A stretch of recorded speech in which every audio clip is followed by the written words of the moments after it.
நான் கூறி கூறி அழுத்து போய்விட்டேன். எவ்வளவுதான் கேள்விகள் கேட்டால் மீண்டும் அதே கேள்விதான். தாலி ஒரு அடிமை சின்னமா?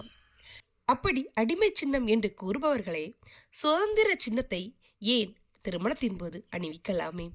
இன்னும் ஏன் அதை மாற்றி அணிவிக்காமல் இருக்கிறீர்கள்? தாலி அடிமை சின்னம் என்ற அபிப்பிராயம் உள்ள சிலர் சற்று சிந்திக்க வேண்டும். பண்டைய மக்கள் வாழ்க்கையை விட பொதுவாக உலகமே சுருங்கிவிட்ட இந்த விஞ்ஞான யுகத்தில், நவநாகரிக யுகத்தில் எத்தனையோ மாறுதல்கள், கலாச்சார திருப்பங்கள் ஏற்பட்டுவிட்டன. அடிமை சின்னம் என்ற எந்த ஒரு பொருளையும் ஒருவர் மனிதர் விரும்ப மாட்டார்கள். அடிமையாக சேவகம் செய்வதையும் விரும்புவதில்லை. அந்த அளவுக்கு உலகம் வளர்ந்து விட்டது. எனவே இன்றும் தாலியை அடிமை சின்னம் என்று கற்பித்துக் கொண்டு வாழ்ந்து கொண்டிருக்கும் சிலர் இந்த விஞ்ஞான யுகத்தில் அதை உடைத்தெறிந்துவிட்டு ஏதாவது சுதந்திர சின்னத்தை திருமணத்தின் போது அணிவிக்கலாமே? இன்னும் ஏன் அதை மாற்றி அணிவிக்காமல் இருக்கிறார்கள்?